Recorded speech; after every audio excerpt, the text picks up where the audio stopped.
جب اس کی نظر مجھ پر پڑی تو مسکرا کر اشارے سے مجھے اپنے پاس بلایا اور کہا کہ مجھے چشمے کے کنارے پہنچا دے۔ اس کے پیروں میں ہڈی بالکل نہیں تھی۔ میں نے ازراہ ہمدردی اس کو کندھے پر اٹھایا اور اس نے اپنی ٹانگیں میری گردن میں لپیٹ لیں۔ میں اس کو لے کر چشمے کے کنارے پر آ گیا اور اتارنا چاہا تو اس نے اپنی ٹانگیں کس لیں۔ اب میں پریشان ہوا کہ اس مصیبت سے کیوں کر نجات حاصل کروں۔ تھوڑی دیر کے بعد وہ کسی طرف چلنے کو اشارہ کرتا اور اگر میں ذرا بھی رکتا تو اپنی ٹانگیں اس طرح مارتا تھا جیسے گھوڑے کو چابک مارتے ہیں۔ خدا جانے اس کے ان خشک ٹانگوں میں اتنی قوت کیوں کر تھی۔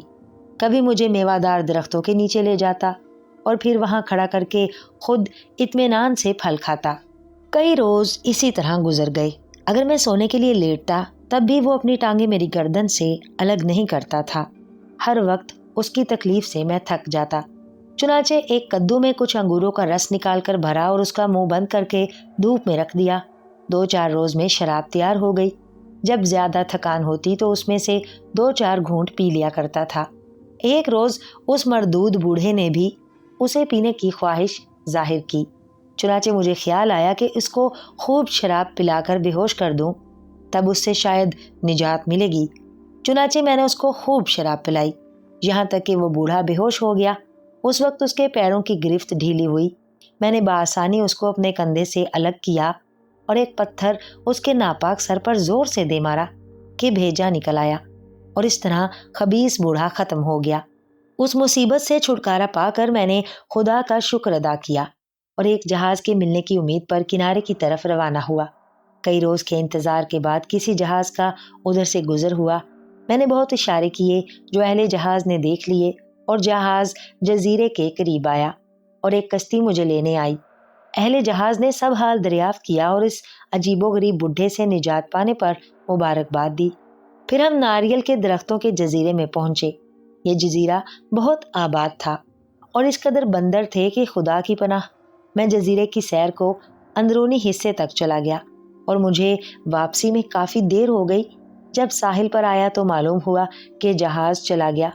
میں بہت پریشان ہوا کہ خواہ مخواہ اس سیر و تفریح کے پیچھے نئی مصیبت مول لے لی۔ ساحل پر کچھ لوگ آباد تھے، وہ دن کو جنگل میں کام پر جاتے اور شام کو بندروں کے خوف سے کشتی میں سوتے۔